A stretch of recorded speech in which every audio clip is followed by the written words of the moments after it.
నమస్తే, welcome to V2 news. ముందుగా headlines. Srikalahasti ఆలయంలో గురు దక్షిణామూర్తికి అభిషేక సేవలు, పెద్ద సంఖ్యలో పాల్గొన్న భక్తులు. శ్రీకాళహస్తి ఆలయంలో హుండీ లెక్కింపు, 1,72,70,000 ఆదాయం సమకూరినట్లు అధికారుల వెల్లడి.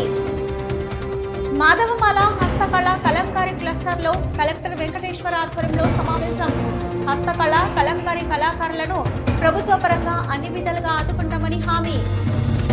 తిరుపతి శ్రీ వెంకటేశ్వర జూలాజికల్ పార్క్ లో యోగాంధ్ర కార్యక్రమం, పాల్గొన్న కలెక్టర్, ఎమ్మెల్యే, ఇతర అధికారులు.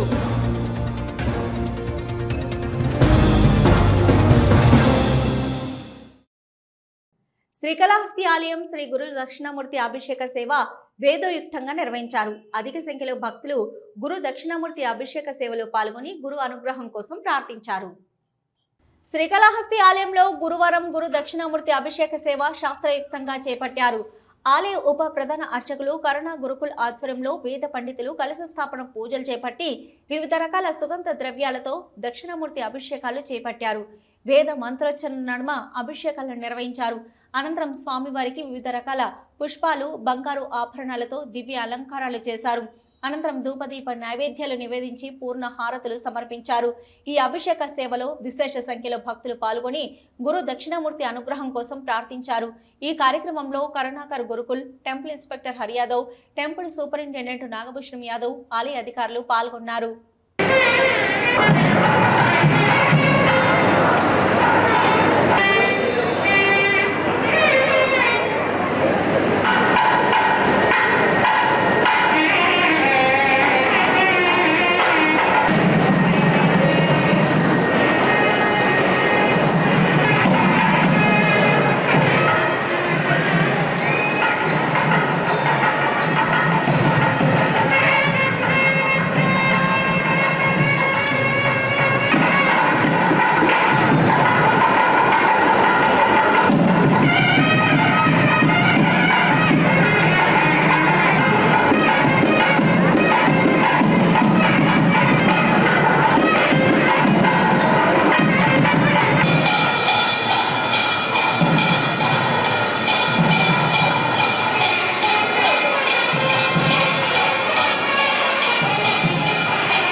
శ్రీకాళహస్తీశ్వరాలయంలో సంస్కరణలు కట్టుదిట్టంగా అమలు చేస్తుండటంతో శివయ్య ఆదాయాలు గణనీయంగా పెరుగుతున్నాయి. గతంలో కన్నా రికార్డు స్థాయిలో ఉండి నుంచి ఆదాయం వస్తుంది. కూటమి ప్రభుత్వం ఏర్పడ్డాక శ్రీకాళహస్తి ఎమ్మెల్యే బొజ్జల సుద్దిరెడ్డి ఆదేశాలతో శ్రీకాళహస్తి ఆలయంలో పలు సంస్కరణలు చేపట్టారు. ఈ సందర్భంగా హుండీ ఆదాయం గణనీయంగా వస్తున్నట్టు ఈవో బాపిరెడ్డి వెల్లడించారు. 29 రోజుల పాటు భక్తులు హుండీలో సమర్పించిన కానుకలను లెక్కించారు. అయితే భక్తులకు ఇబ్బంది లేకుండా లెక్కింపును పూర్వపు పరిపాలనా భవనాల్లో ఏర్పాటు చేశామన్నారు. ఇక గట్టి సెక్యూరిటీ ఏర్పాటు చేసినట్లే వివరించారు. దర్శనాలను కట్టుదిట్టం చేయడంతో టికెట్ల కొనుగోలు చేయడంతో రద్దీ రోజుల్లో 7 నుంచి 10,000 మంది టికెట్లు కొనుగోలు చేసి దర్శనాలకు వెళ్తున్నారన్నారు. ఇక అధికంగా ఉందన్నారు. ప్రస్తుతం వేసవి సెలవులు కావడంతో రద్దీ. శ్రీకాళహస్తీశ్వర ఆలయంలోని స్వామి అమ్మవార్లతో పాటు పరివార దేవతల ఆలయాల వద్ద ఏర్పాటు చేసిన హుండీలో భక్తులు 29 రోజుల పాటు సమర్పించిన కానుకలను లెక్కించగా 1,72,70,504 నగదు వచ్చిందన్నారు. అలాగే నాగ పడగల రూపంలో వెండి 607 కిలోగ్రాములు వచ్చిందన్నారు. బంగారు ఆభరణాలు మొక్కులు తీర్చుకున్నటకు మహిళా భక్తులు 0.73 గ్రాముల 200 మిల్లీలు వచ్చిందని వివరించారు. ఇవే కాకుండా ఈసారి విదేశీ మారక ద్రవ్యం 92 నోట్లు వచ్చాయన్నారు. దీనిని బట్టి చూస్తే విదేశీ భక్తులు అధిక సంఖ్యలో హాజరైనట్లు తెలుస్తుందన్నారు. అమెరికా 21 నెంబర్లు, Malaysia currency 24, Kuwait riyals 12, Singapore currency 12 నోట్లు, ఇతర దేశాలకు సంబంధించిన కరెన్సీ 23 నోట్లు వచ్చినట్లు వివరించారు. హుండీల లెక్కింపును డిప్యూటీ ఈవో సారథ్యంలో సిబ్బంది లెక్కించారు. రేషన్ షాప్ వద్దకే సరుకులు అందించడం పట్ల శ్రీకాళహస్తిలో టీడీపీ నాయకులు హర్షం వ్యక్తం చేశారు. రేషన్ వాహనాలను లబ్ధిదారులకు ఉచితంగా అందిస్తూ ప్రభుత్వం తీసుకున్న నిర్ణయాన్ని స్వాగతించారు. కూటమి ప్రభుత్వం రేషన్ బియ్యం అక్రమ రవాణాని అడ్డుకోవడమే ధ్యేయంగా రేషన్ బండ్లను రద్దు చేసి రేషన్ షాపులో సరుకులు ఇవ్వడానికి టీడీపీ నాయకులు ఎం సుబ్బయ్య, మైనార్టీ నాయకులు షాకిర్ అలీ స్వాగతించారు. ఈ సందర్భంగా వారు మాట్లాడుతూ AP CM Chandrababu Naidu, deputy CM Pawan Kalyan, మంత్రి నాదెండ్ల మనోహర్ రేషన్ బండ్ల రద్దు నిర్ణయం హర్షణీయమన్నారు. ఈ రేషన్ బండ్ల కోసం ప్రజలు ఎప్పుడు రేషన్ బండి వస్తుందా అంటూ ఎదురు చూసే పరిస్థితి ఉండేదన్నారు. ఎప్పుడు రేషన్ బండి వస్తే అప్పుడు రోడ్లపై నిలబడి రేషన్ వేసుకునేవారు. ఆ నెలలో ఏదైనా ఇబ్బంది పడి బయటి ప్రాంతాలకు వెళ్తే ఆ రేషన్ లేక నానా ఇబ్బందులు ఎదుర్కొనేవారు. ఇప్పుడు ఆ ఇబ్బంది లేకుండా 15 రోజుల్లో ఎప్పుడైనా రేషన్ షాపుకు వెళ్లి వారికి కావలసిన రేషన్ సరుకులు తీసుకోవడం పట్ల ప్రజలందరూ హర్షం వ్యక్తం చేస్తున్నారని వారు వెల్లడించారు. అంతేకాక రేషన్ బండ్లను లబ్ధిదారులకు ఉచితంగా అందజేయడంతో వారు ప్రతి నెల ఈఎంఐ కట్టే బాధ లేకుండా తమ వ్యాపార అభివృద్ధికి, తమ సంపాదన కోసం ఖర్చు పెట్టుకోవడానికి ఎంతగానో ఉపయోగపడుతుందన్నారు. కూటమి ప్రభుత్వం ఇటు రేషన్ లబ్ధిదారులకు, అటు రేషన్ వాహనదారులకు ఏకకాలంలో శుభవార్తను అందించిందని హర్షం వ్యక్తం చేశారు. ఈరోజు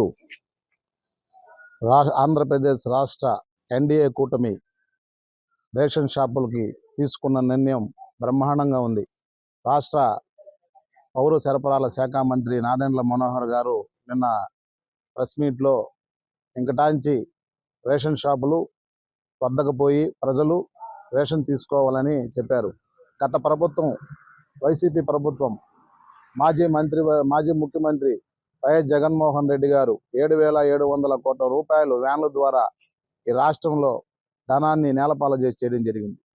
ఆ రోజులో పాపం రేషన్ తీసుకోవాలంటే పిల్లల్ని బడికి పంపించేటప్పుడు కానీ, భర్తని ఆఫీస్కి పంపించేటప్పుడు కానీ, వాళ్ళ ఇంట్లో పనులు చేసుకోలేక ఈదులో వ్యాన్ వస్తే రేషన్ వచ్చిందమ్మా, ఎప్పుడు వస్తుందో తెలీదు, ఎప్పుడు పోతుందో తెలీదు ఆ వ్యాను. అట్లాంటి పరిస్థితుల్లో ఈరోజు రాష్ట్ర పూజ్యులు మాన్యశ్రీ ముఖ్యమంత్రి వర్యులు నారా చంద్రబాబు నాయుడు గారు మరియు విద్యాశాఖ మంత్రి నారా లోకేష్ బాబు గారు, శ్రీకాళహస్తి ఎమ్మెల్యే బొజ్జల వెంకట సుధీరెడ్డి గారు చొరవతో ఈరోజు రాష్ట్ర భవిష్యత్తు బ్రహ్మాండంగా ముందుకు తీసుకొని పోతూ ఆ భాగంలో ఈరోజు రేషను ప్రతి వార్డులో రేషన్ షాప్కే పోయి ఎనీ టైం అంటే ఎప్పుడైనా పోయి తీసుకోవచ్చు. మీరు ఖాళీగా ఉన్నప్పుడు పోయి రేషన్ అడిగితే ఇస్తారు. ఈ రేషన్ షాపు వ్యాన్లు కూడా వాళ్ళకి భవిష్యత్తులో ఎటువంటి హాని కలగకుండా పాపం వాళ్ళు దీన్ని నమ్ముకొని ఉన్నారు కాబట్టి ప్రభుత్వం ఒక మంచి నిర్ణయం తీసుకునింది. ఆ వ్యాన్లను కూడా ఎవరైతే ఈ పొద్దు నడుపుకుంటున్నారో వాళ్ళకే ఇచ్చామని చెప్పి రాష్ట్ర ఎన్డీఏ కూటమి ప్రకటించింది. ఎందుకంటే వాళ్ళకి బతుకు తెరువు కోసం వాళ్ళ ఆ వ్యాన్లు పెట్టుకొని ఎక్కడైనా సరే ఏదైనా ట్రావెలింగ్ చేయవచ్చు, వాళ్ళు ఏదైనా వ్యాపారం దాంట్లో చేసుకోవచ్చు అని రాష్ట్ర ప్రభుత్వం నిర్ణయం తీసుకునింది. వాళ్ళు ఒక్క పైసా కూడా కట్టకుండా ఆ వ్యాన్లు వాళ్ళకే హ్యాండ్ ఓవర్ చేయడం జరిగింది. ఈ మంచి నిర్ణయం రాష్ట్ర ఎన్డీఏ కూటమి తీసుకున్న దానికి ఈ రేషన్ బియ్యం ఇంటి ప్రతి వార్డులో మీరు ఎప్పుడైనా పోయి తీసుకోవచ్చు. నెలలో 15 రోజుల్లో మీరు ఇలాంటి పథకాన్ని అమలు చేసిన రాష్ట్ర ఎన్డీఏ ప్రభుత్వానికి మరియు రాష్ట్ర ముఖ్యమంత్రి వర్యులు నారా చంద్రబాబు నాయుడు గారికి, రాష్ట్ర విద్యాశాఖ మంత్రి నారా లోకేష్ గారికి, రాష్ట్ర పౌర సరఫరాల శాఖ మంత్రి నాదెండ్ల మనోహర్ గారికి, శ్రీకాళహస్తి ఎమ్మెల్యే బొజ్జల వెంకట సుధీరెడ్డి గారికి నాకు ప్రత్యేక ధన్యవాదాలు తెలుపుకున్నాను. జై హింద్, జై తెలుగు. లోకేష్ గారు, సివిల్ సప్లై మంత్రి మనోహర్ గారు, స్థానిక సభ్యులు సుధీర్ రెడ్డి గారికి పేద ప్రజల తరపున ధన్యవాదాలు తెలుపుతున్నాము. దేనికంటే ఈరోజు బియ్యం వేసే రైస్ బండ్లని తీసేయడం వల్ల ఏమి అంటారేమో, దానివల్ల చాలా ఇబ్బందులు, గతంలో పేద ప్రజలు చాలా ఇబ్బందులు పడేవాళ్ళు. ఏ టైంకి బండి వస్తుందో, ఏ టైంకి పోతుందో అని కళ్ళు కాయలు కాసే విధంగా కాసుకొని ఉండేవాళ్ళు. ఇంట్లో ఆడవాళ్ళు వంట వండుకునేవాళ్ళు, పని చేసుకునేవాళ్ళు, కూలి పనికి పోయే వాళ్ళందరికీ బండి వస్తుందని ఆ రోజు కూలి పనికి ఆగిపోయి నిరీక్షణ చేసిన రోజులు ఉన్నాయి. దానివల్ల చాలా ఇబ్బందికరమైన పరిస్థితులు ఉన్నాయి. ఈరోజు చంద్రబాబు నాయుడు గారు, సివిల్ సప్లై మంత్రి గారు తీసుకున్న నిర్ణయం చాలా హర్షించదగ్గ నిర్ణయం అని మేము అనుకుంటున్నాము. అదే మరి ఇప్పుడు రేషన్ షాపుల్లో 15 రోజులు రేషన్ ఇస్తారు. ఆ 15 రోజుల్లో ఏ రోజైనా ఇంట్లో కుటుంబ సభ్యులు, భార్య, భర్త, బిడ్డలు ఎవరైనా కావచ్చు, వెళ్ళి ఏ టైంలో అయినా ఆఫీసులకు వెళ్ళిన వాళ్ళు కావచ్చు, ఫ్యాక్టరీలకు వెళ్ళిన కూలి పనులకు వెళ్ళి ఎవరైనా సరే వాళ్ళ టైంకి వాళ్ళకు వెసులుబాటు విధంగా బియ్యం తెచ్చుకొని వండుకునే దానికి వెసులుబాటు కల్పించిన ఈ రాష్ట్ర ప్రభుత్వానికి మేము కృతజ్ఞతలు చెప్తున్నాము. అదే మరి ఈ నిర్ణయం వల్ల ఎక్కడ లబ్ధిదారులకు, పేదలకి బియ్యం మిస్ కాకుండా ప్రతి కుటుంబానికి తీసుకునే విధంగా ఉంటుందని మేము కోరుకుంటున్నాము. దీనికి ఈ నిర్ణయం తీసుకున్నందుకు ధన్యవాదాలు. ప్రభుత్వం అంతర్జాతీయ యోగా దినోత్సవాన్ని జూన్ 21న విశాఖ వేదికగా ప్రతిష్టాత్మకంగా నిర్వహిస్తున్నారు. ఈ నేపథ్యంలో శ్రీకాళహస్తిలోని పురపాలక సంఘం ఆధ్వర్యంలో బాబు అగ్రహారం ప్రభుత్వ పాఠశాలలో యోగాంధ్ర విజయవంతం చేయడానికి ఇంటర్నేషనల్ యోగా టీచర్ సుజాత సచివాలయ సిబ్బందికి యోగాసనాలపై అవగాహన మరియు శిక్షణ తరగతులు నిర్వహిస్తున్నారు. ఈ శిక్షణ తరగతులలో సచివాలయం సిబ్బంది, పురపాలక సంఘ సిబ్బంది మరియు ప్రభుత్వ అధికారులు పాల్గొని శిక్షణ తరగతులలో శిక్షణ పొందుతున్నారు. జూన్ 21న అంతర్జాతీయ యోగా దినోత్సవాన్ని ఘనంగా నిర్వహించడానికి మరియు మాస ఉత్సవాలను నిర్వహించడానికి శిక్షణ పొందుతున్నారు. యోగా టీచర్ సుజాత మాట్లాడుతూ, కేంద్ర ప్రభుత్వం ప్రతిష్టాత్మకంగా తీసుకున్న యోగాంధ్ర మాసోత్సవాల్లో భాగంగా అధికారులకు యోగాపై శిక్షణ ఇవ్వడానికి తనను పురపాలక సంఘం కమిషనర్ ఆహ్వానించారని, తాను యోగా టీచర్గా అధికారులకు శిక్షణ ఇస్తున్నానని, తనకు యోగా ఎంతగానో ఇష్టమని, యోగా వల్ల అనేక ఉపయోగాలు ఉన్నాయని, ఇలాంటి యోగాను దేశవ్యాప్తంగా ఇలాంటి కార్యక్రమాల ద్వారా ప్రోత్సహిస్తున్న ప్రధానమంత్రి నరేంద్ర మోదీకి, అలాగే సీఎం చంద్రబాబు నాయుడికి ఆమె ధన్యవాదాలు తెలియజేసింది. ప్రజలు ఈ కార్యక్రమంలో పాల్గొని యోగాంధ్ర కార్యక్రమాన్ని విజయవంతం చేయాలని ప్రజా ప్రతినిధులు పిలుపునిచ్చారు.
దీంట్లో ఫేస్ బాగా కనిపిస్తుంది.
శ్రీకాళహస్తిలోని కాస్తా గార్డెన్లోని డాక్టర్ బిఆర్ అంబేద్కర్ గురుకుల పాఠశాలకు పిఎంసి పథకం కింద ఎన్నిక చేశారు.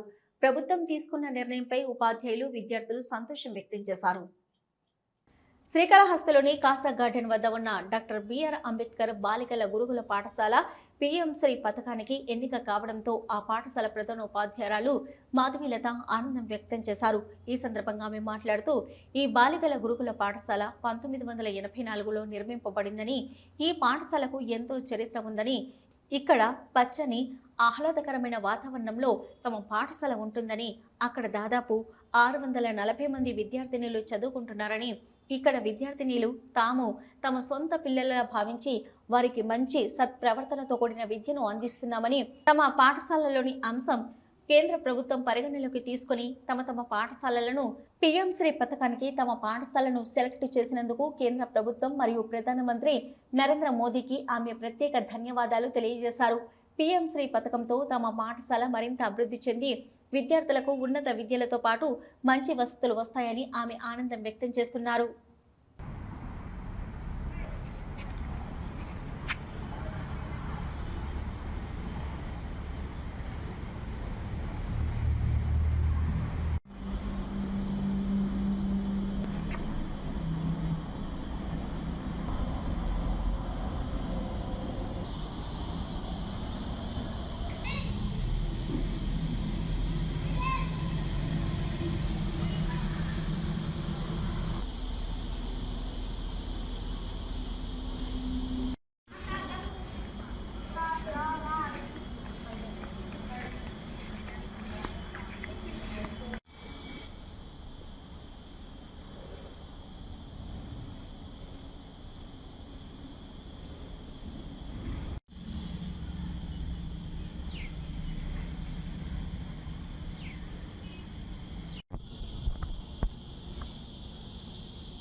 కూర్చోండి.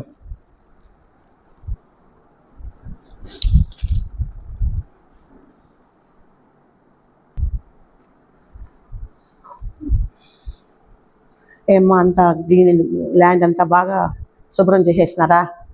తను ఈజీగా వచ్చేస్తారు. స్కూలు పిఎంశ్రీ కింద 7th phase సెలెక్ట్ అయిందమ్మా. నిజంగా we're very happy. I am very happy to get that PM SHRI selecting as PM SHRI 7th phase. ఎందుకంటే గారు మన స్కూల్ని సెలెక్ట్ చేయడం, మన జిల్లాలో మన స్కూల్ని సెలెక్ట్ చేయడం అనేది చాలా గర్వకారణంగా ఉంది. మనము ఆయనకి కృతజ్ఞతలు తెలియజేసుకోవాల్సిన అవసరం ఎంతైనా ఉంది. దీనివల్ల మన పాఠశాల ఇంకా పాతదిగా ఉంది. మనము దీనివల్ల ఇంకొంచెం ముందుకు పోయేదానికి అవకాశం ఉంది. మనకు ఎక్కువగా నిధులు వస్తాయని ఆశిస్తున్నాను. వెంటనే మనము కాంపౌండ్ వాల్ కానీ కట్టుకుంటాము. అదేవిధంగా మనకు డెమాలిష్ చేయాల్సినటువంటి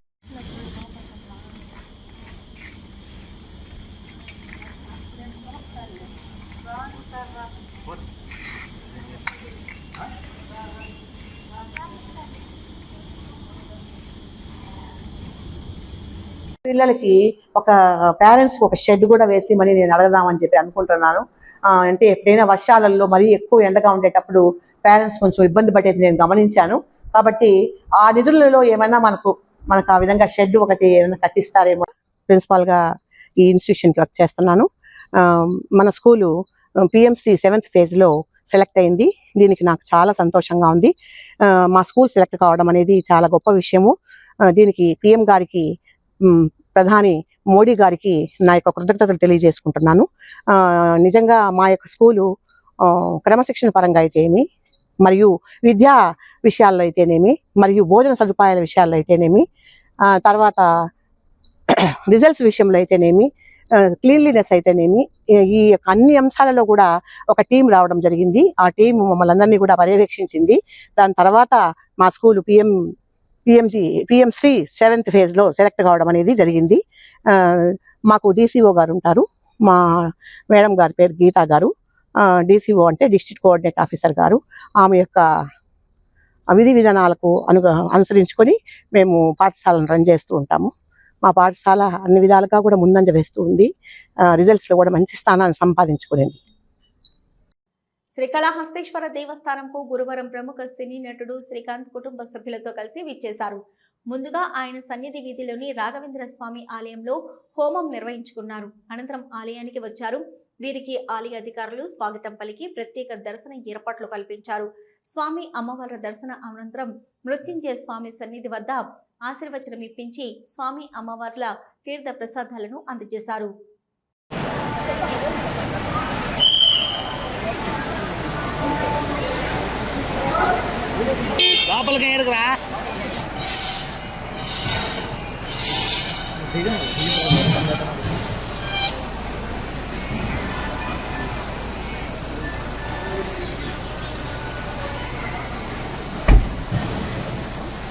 ప్రభు దూరం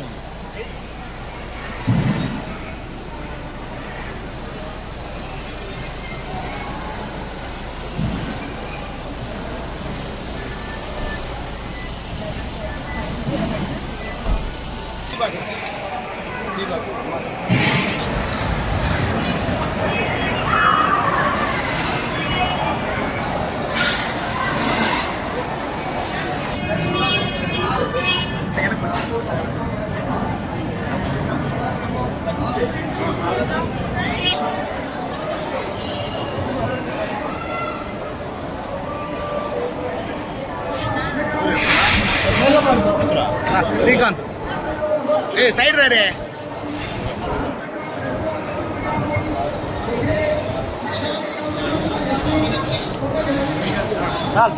చాలు చాలు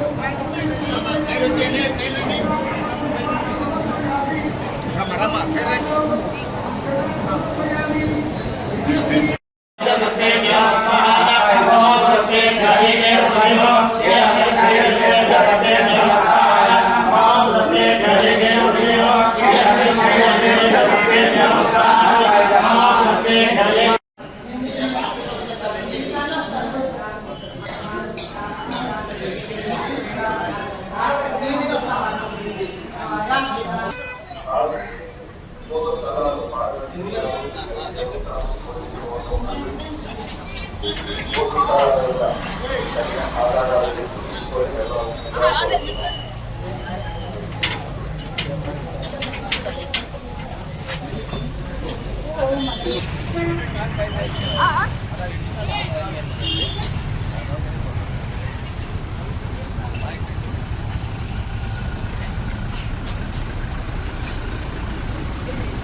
హస్తకళ కళంకారీ కళాకారులను ప్రభుత్వ పరంగా అన్ని విధాలుగా ఆదుకుంటామని తిరుపతి జిల్లా కలెక్టర్ వెంకటేశ్వర్ అన్నారు.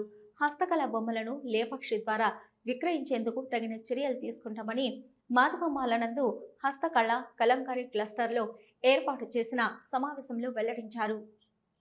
హస్తకళ కళంకారీ కళాకారులను ప్రభుత్వ పరంగా అన్ని విధాలుగా ఆదుకుంటామని తిరుపతి జిల్లా కలెక్టర్ వెంకటేశ్వర్ అన్నారు. హస్తకళ బొమ్మలను లేపాక్షి ద్వారా విక్రయించేందుకు తగిన చర్యలు తీసుకుంటామని మాధవమాలనందు హస్తకళ కళంకారీ క్లస్టర్లో ఏర్పాటు చేసిన సమావేశంలో వెల్లడించారు.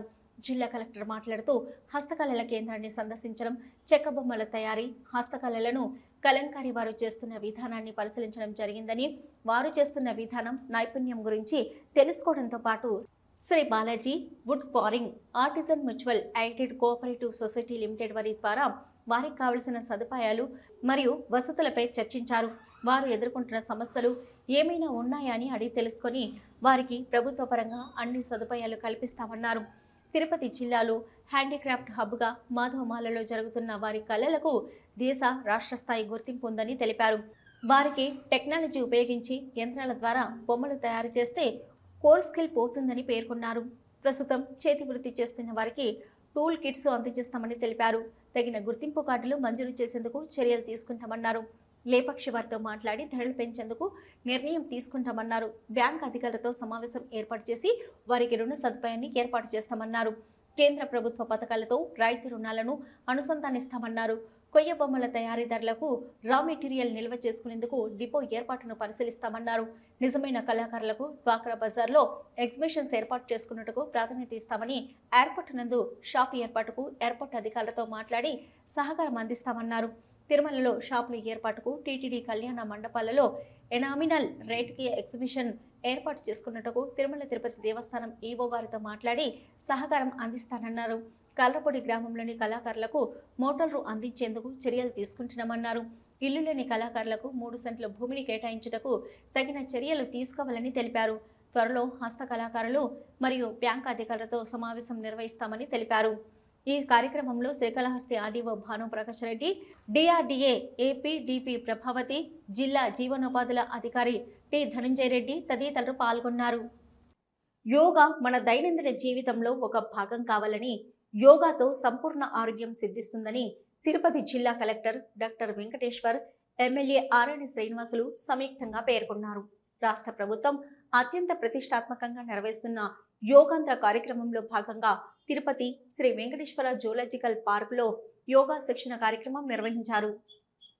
తిరుపతి నగరపాలక సంస్థ ఆధ్వర్యంలో తిరుపతి శ్రీ వెంకటేశ్వర జూలాజికల్ పార్కులో నిర్వహించిన యోగాంధ్ర 2025 శిక్షణ కార్యక్రమాలను జిల్లా కలెక్టర్ డాక్టర్ వెంకటేశ్వర్, ఎమ్మెల్యే ఆరణి శ్రీనివాసులు, జాయింట్ కలెక్టర్ శుభం Bansal, zoo curator Selvam, DFO Vivek Yogandhra శిక్షణ కార్యక్రమంలో పాల్గొని యోగాసనాలు చేశారు. ఈ సందర్భంగా కలెక్టర్ మాట్లాడుతూ రాష్ట్ర ప్రభుత్వం అత్యంత ప్రతిష్టాత్మకంగా నెల రోజుల పాటు నిర్వహిస్తున్న యోగాంధ్ర కార్యక్రమంలో ప్రజలందరూ పాల్గొని విజయవంతం చేయాలని అన్నారు. జూన్ 21న 11వ అంతర్జాతీయ యోగా దినోత్సవాన్ని విశాఖపట్నంలో నిర్వహిస్తున్నారని, ఈ కార్యక్రమానికి ప్రధానమంత్రి నరేంద్ర మోదీ హాజరవుతారని అన్నారు. నెల రోజుల పాటు యోగాపై ప్రజలకు అవగాహన, ప్రయోజనాలు వివరించేందుకు ప్రత్యేక కార్యాచరణ ప్రణాళిక రూపొందించామని అన్నారు. ఈ నెల 21న మహిళా వార్సిటీలో యోగా దినోత్సవాన్ని ప్రారంభించామని, అప్పటి నుంచి ప్రతిరోజు కార్యక్రమాలు నిర్వహిస్తున్నామని అన్నారు. ప్రతి ఒక్కరికి యోగాపై అవగాహన వచ్చేలా రానున్న రోజుల్లో మన జిల్లాలో అత్యంత ప్రాముఖ్యత, విశిష్టత కలిగిన 5 ప్రదేశాల్లో భాగంగా నేడు ఎస్వి జూ పార్క్ నందు యోగా శిక్షణ కార్యక్రమం నిర్వహించడం జరిగిందన్నారు. తిరుమల, శ్రీహరికోట, చంద్రగిరికోట, శ్రీకాళహస్తి యోగాపై పలు అవగాహన కార్యక్రమాలు నిర్వహించబోతున్నామని అన్నారు. యోగా అనేది ప్రతి ఒక్కరి జీవితంలో ఒక భాగం కావాలని తెలిపారు.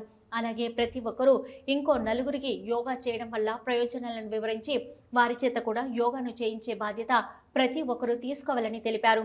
ప్రతి మండలానికి 4 మాస్టర్ ట్రైనర్లను ఏర్పాటు చేశామని, వారు ఒక్కొక్కరు 200 మందికి ట్రైనింగ్ ఇచ్చి ప్రతి మండలంలో, గ్రామంలోని ప్రతి పౌరుడికి యోగాపై అవగాహన కలిగేలా చూస్తున్నామని, సుమారు జిల్లాలో 10 లక్షల మంది యోగాతో ప్రావీణ్యం పొందేలా అన్ని చర్యలు తీసుకుంటున్నామని తెలిపారు. ఇక ఎమ్మెల్యే ఆరణి శ్రీనివాసులు మాట్లాడుతూ రాష్ట్ర ప్రభుత్వం యోగాంధ్రను అత్యంత ప్రతిష్టాత్మకంగా చేపట్టిందని, అందరూ పాల్గొని విజయవంతం చేయాలని అన్నారు. 11వ అంతర్జాతీయ యోగా దినోత్సవాన్ని పురస్కరించుకొని నెల రోజుల పాటు ప్రత్యేక కార్యక్రమాలు నిర్వహిస్తున్నామని అన్నారు. జూన్ 21న విశాఖపట్నంలో సుమారు 5 లక్షల మందితో యోగా దినోత్సవాన్ని రాష్ట్ర ప్రభుత్వం నిర్వహిస్తుందని అన్నారు. యోగా అనేది ప్రతి ఒక్కరి జీవితంలో భాగం కావాలని అన్నారు. మున్సిపల్, మండల, గ్రామ స్థాయిలో జరిగే యోగాంధ్ర కార్యక్రమంలో ప్రజలందరూ భాగస్వాములు కావాలని పిలుపునిచ్చారు. ఈ కార్యక్రమంలో రెవెన్యూ డివిజన్ అధికారి రామ్మోహన్, సాంఘిక సంక్షేమ సాధికారత అధికారి మరియు నోడల్ అధికారి విక్రమ్ కుమార్ రెడ్డి, డిఎంహెచ్ఓ బాలకృష్ణ నాయక్, టూరిజం శాఖ అధికారి జనార్దన్ రెడ్డి, విద్యార్థులు తదితరులు పాల్గొన్నారు. శ్రీ గోవిందరాజస్వామి దేవాలయంలో బ్రహ్మోత్సవాలు ఘనంగా నిర్వహిస్తామని జేఈఓ వీరబ్రహ్మం తెలిపారు. ఈ మేరకు ఏర్పాట్లను పర్యవేక్షించారు.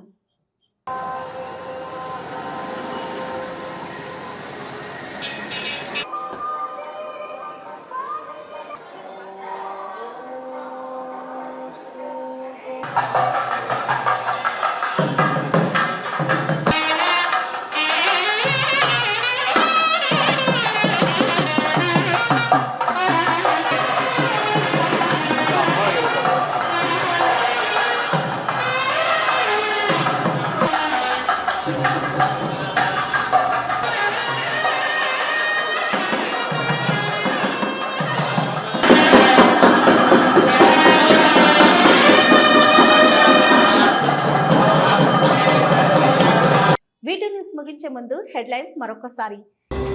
శ్రీకాళహస్తి ఆలయంలో గురు దక్షిణామూర్తికి అభిషేక సేవలు, పెద్ద సంఖ్యలో పాల్గొన్న భక్తులు. శ్రీకాళహస్తి ఆలయంలో హుండీ లెక్కింపు, 1,72,70,000 ఆదాయం సమకూరినట్లు అధికారుల వెల్లడి. మాధవమాల హస్తకళ కలంకారీ క్లస్టర్లో కలెక్టర్ వెంకటేశ్వర ఆధ్వర్యంలో సమావేశం. హస్తకళ కలంకారీ కళాకారులను ప్రభుత్వ పరంగా అన్ని విధాలుగా ఆదుకుంటామని హామీ. తిరుపతి శ్రీ వెంకటేశ్వర జూలాజికల్ పార్కులో యోగాంధ్ర కార్యక్రమం, పాల్గొన్న కలెక్టర్, ఎమ్మెల్యే, ఇతర అధికారులు.